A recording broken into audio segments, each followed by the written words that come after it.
I was 13 years old when my father sat me down in his study, the room where he built empires from nothing but vision and nerve, and he told me the story of the family legacy. My brother Lucas was outside playing with friends, but I was inside, always inside, watching, learning, absorbing. My father, Arthur Blackwood, was a titan of industry, a man who had turned a single struggling hardware store into Blackwood Properties, a real estate empire worth over $800 million.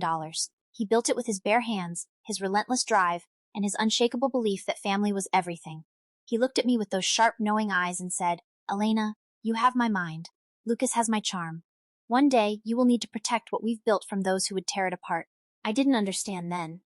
I was just a girl who loved her father and adored her older brother.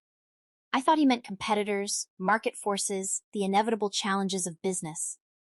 I had no idea he was talking about Lucas. 20 years later, I was the chief financial officer of Blackwood Properties, the silent architect behind every major acquisition, every strategic pivot, every financial decision that had doubled our valuation in the past decade. Lucas was the CEO, the public face, the charismatic dealmaker who charmed investors and developers at lavish dinners and golf courses. It was a perfect partnership, or so I believed. I handled the numbers, the structures, the meticulous planning. He handled the relationships, the handshakes, the champagne toasts. Our father, now retired and frail, watched from a distance with a knowing, worried look that I mistook for pride. Then the diagnosis came: stage 4 pancreatic cancer. Our father had months, not years. He summoned us both to his bedside, his once powerful frame now diminished, but his eyes still burning with that familiar, formidable fire. He held our hands together and made us promise to protect the legacy, to protect each other. Lucas wept. I wept. We promised. The reading of the will was held in the same study where my father had taught me to read a balance sheet before I could ride a bike. The atmosphere was thick with grief and anticipation. Lucas sat across from me, his face a carefully constructed mask of sorrow. The family lawyer, a stoic man named Mr. Harrison, who had served my father for 40 years, began to read. The bulk of the estate, the controlling shares of Blackwood Properties, the flagship portfolio of commercial properties, the liquid assets, all were left to Lucas. I received a modest trust fund, a small apartment in the city, and a seat on the board with no real voting power. I sat in stunned silence, my world tilting on its axis. It made no sense. I was the one who understood the business. I was the one my father had trained, had trusted with the deepest secrets of the company's finances. Lucas couldn't read a profit and loss statement without my summaries. Mr. Harrison cleared his throat and continued. There was a codicil, a final addendum my father had dictated in his last weeks. "To my daughter Elena, I leave my greatest regret. You have my mind, but I gave you no power. Protect yourself. Trust is a gift, not a given." I barely heard the words. I was drowning in confusion and hurt. After the reading, Lucas approached me, his arms open for an embrace I could not return. "I'm sorry, Ellie," he said, his voice thick with false sympathy. "Dad always had his reasons. We'll figure this out together. You'll always have a place at the company." I nodded, numb, and left. It took me 3 months to discover the truth. 3 months of being slowly, systematically pushed out of every decision, every meeting, every aspect of the company I had helped build. 3 months of watching Lucas surround himself with his own people, his own advisors, his own sycophants. 3 months of being told my input was valuable but not necessary. The suspicion grew like a vine, wrapping around my thoughts, tightening with each passing day. I hired a private investigator, a quiet, relentless woman named Sarah, who specialized in financial forensics. She dug where I could not, followed trails I did not know existed. What she found shattered me completely. My father's will had been altered.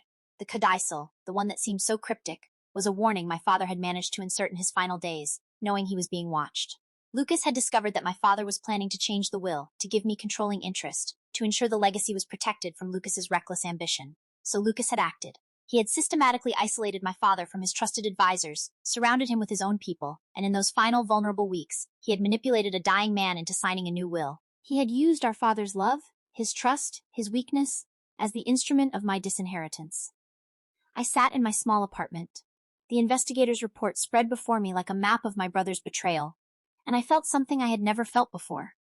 Not sadness, not anger, something colder, something cleaner. A resolve so absolute it felt like a physical presence in the room. He had taken my legacy. He had stolen my father's final wish. He thought he had won. But he had made one fatal error. He had left me alive. He had left me with my mind, the very thing my father had always said was my greatest weapon. And I knew, with a certainty that settled into my bones like winter frost, that I would reclaim what was mine. I would not attack him directly. I would become a ghost in the machine he had stolen. I would use his greed, his arrogance, his blind spots as the tools of his own destruction. I would take back the legacy, not with a lawsuit or a public confrontation, but with a quiet, patient, devastating campaign that would leave him with nothing but the ashes of his betrayal. My father's final words echoed in my mind. Protect yourself. Trust is a gift, not a given. I had trusted Lucas with my love, my loyalty, my life's work. He had used it as currency to buy my ruin. Now I would show him the true cost of breaking a promise made at a dying man's bedside. The game was on, and he didn't even know I was playing. The first phase of my plan required patience, the kind of patience I had learned watching my father negotiate deals that took years to close. I resigned from my board position, citing a desire to pursue other interests. Lucas barely concealed his relief. He practically ushered me out the door, his smile a grotesque mask of triumph. I let him think he had won. I let him believe I was broken, defeated, retreating to a quiet life of solitude. I moved into my small apartment, a space so modest it was almost invisible, and I began my work. I used a portion of my modest trust fund to establish a series of shell companies, each one a ghost with no visible connection to me. I named the first one Ethelred Holdings, after the Anglo-Saxon king known as the Unready, a private joke that only I would understand. Lucas was anything but ready for what was coming. I spent months studying every aspect of Blackwood Properties, not as an insider, but as an outsider looking for weaknesses. I knew the company's finances intimately, but now I was looking for something different. The cracks in the foundation, the hidden vulnerabilities that Lucas's reckless leadership was creating. I found them. Lucas had been using company funds to finance a series of personal ventures, high-risk developments that were bleeding money. He had been hiding these losses in the financial statements, cooking the books with the help of a compliant CFO he had installed. He was leveraging the company's assets to cover his personal debts, a ticking time bomb that would eventually destroy everything our father had built. He was arrogant enough to believe his manipulations were invisible. He was wrong. I began to build my case, not for a lawsuit, but for a takeover. I acquired, through my shell companies, small, unnoticed positions in the debt of his personal ventures. I became an anonymous creditor, a ghost lender with the power to call in my loans at the worst possible moment. I also began to cultivate relationships with key shareholders, not as Elena Blackwood, but as a representative of Ethelred Holdings, a mysterious investment firm with a keen interest in the real estate sector. I planted seeds of doubt about the company's leadership, about the hidden losses, about the reckless risk-taking. I was a whisper in the shadows, a rumor in the wind, and Lucas never saw me coming. He was too busy celebrating his victory, too busy spending the money he thought was his, too busy believing he had outsmarted his quiet, nerdy sister. He had no idea that every move he made was being watched, every misstep documented, every weakness catalogued. I was no longer Elena Blackwood, the loyal sister, the faithful employee, the grieving daughter. I was something new. I was the architect of his reckoning, and I was just getting started. 2 years of silence. 2 years of watching from the shadows while Lucas dismantled everything our father built. 2 years of building my case, my network, my army of ghosts. The day of reckoning arrived not with a bang, but with a series of carefully orchestrated events that would unravel his empire, thread by thread. I had been tracking his personal ventures, the ones he had funded with stolen company money. The largest was a luxury hotel development in Miami, a project so over-leveraged and poorly managed that it was a financial disaster waiting to happen. I knew, through my network of informants, that the construction was behind schedule, the costs were spiraling out of control, and the lenders were getting nervous. I also knew that Lucas had personally guaranteed the loans, using his shares in Blackwood Properties as collateral. It was the fatal flaw I had been searching for. Through Ethelred Holdings, I had acquired a significant portion of that debt. I was now one of his largest creditors, a fact he did not know. I waited until the project was on the verge of collapse, until the lenders were demanding payment, until Lucas was desperate. Then I made my move. I called in the loans, not all of them, just enough to trigger the default clauses, to put his personal guarantee into effect. The panic in his voice when he received the notice was almost audible through the documents. He scrambled, trying to find new financing, trying to stall, trying to hide the disaster from the board. But I was ahead of him. I had already planted stories with key industry journalists, whispers of financial irregularities at Blackwood Properties, rumors of a major project in trouble. The press began to circle. The board began to ask questions. Lucas's carefully constructed facade began to crack. He came to me finally. Not as a brother seeking reconciliation, but as a desperate man looking for a lifeline. He showed up at my small apartment, a place he had never visited, his expensive suit rumpled, his eyes hollow with fear. "Elena," he said, his voice stripped of its usual condescension. "I need your help. The company is in trouble. There are problems. I need someone I can trust to look at the books, to find a way out." I looked at him, this man who had stolen my birthright, who had manipulated our dying father, who had systematically erased me from the legacy I had helped build. I felt nothing. No pity, no satisfaction, just a cold, clean clarity. "You don't need my help, Lucas," I said, my voice calm and even. "You need a miracle, and I'm fresh out." His face crumpled. "Please, for Dad, for the legacy." The words were a slap. He had the audacity to invoke our father's name after what he had done. I stood up, walked to my desk, and pulled out a folder. It was thick with documents, years of evidence, every transaction, every manipulation, every lie. I handed it to him. "This is what I have on you," I said. "The altered will, the embezzled funds, the hidden losses, the personal guarantees, all of it. Right now, it's just a folder in my apartment, but tomorrow morning it becomes a submission to the SEC, the FBI, and every major news outlet in the country, unless you agree to my terms."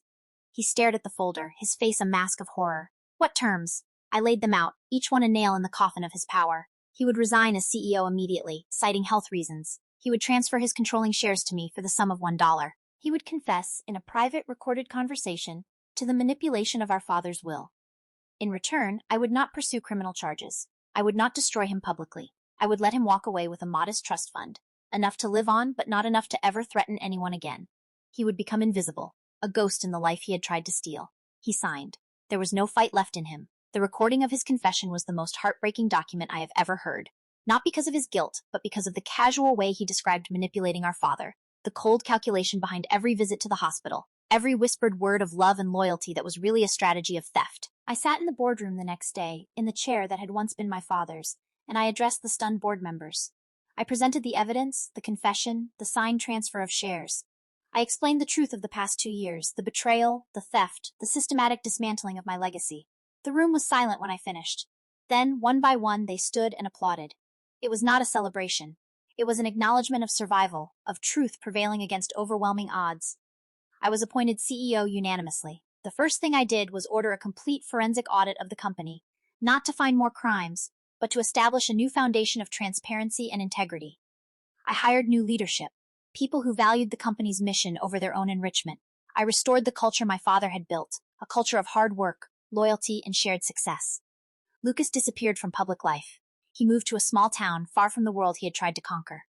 I receive a letter from him every year on the anniversary of our father's death. They are full of self-pity, excuses, and a desperate, unspoken plea for forgiveness. I read them, then I file them away. Forgiveness, I have learned, is not a gift you give to the person who wronged you. It is a gift you give to yourself, a release from the prison of anger and resentment. I have forgiven Lucas not because he deserves it, but because I deserve peace. But forgiveness does not mean forgetting. It does not mean restoring trust or offering second chances. It means acknowledging the truth, accepting what happened, and choosing to move forward without the weight of hatred. The company is thriving. We have expanded into new markets, launched innovative projects, and restored our reputation as a leader in the industry. I have built a team I trust, people who share my vision and my values. I have also built a life outside of work, something I never allowed myself when I was consumed by the battle. I travel, I read, I spend time with friends who knew me before the betrayal, who loved me through the darkness, who celebrate my victories without envy. My father's study, the room where he taught me to read balance sheets and dream of empires, is now my office. I sit in his chair, surrounded by his books, his photographs, his legacy, and I talk to him sometimes, in the quiet moments before a big decision.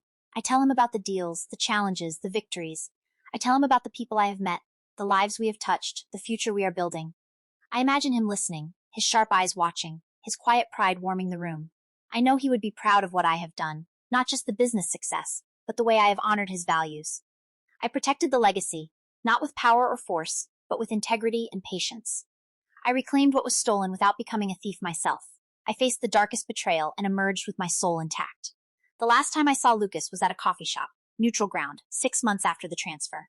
He looked older, diminished, the arrogance drained from his face. He asked if we could ever be siblings again, if there was a path back to the relationship we had before the betrayal. I looked at him, this stranger who shared my blood, and I felt a profound sadness for what we had lost. "We can't go back, Lucas," I said. "We can only go forward, and forward for me doesn't include you. Not because I hate you, but because I have finally learned to love myself enough to protect my peace." He nodded, accepting the truth he had created. We parted with a handshake, not a hug, and I walked away without looking back.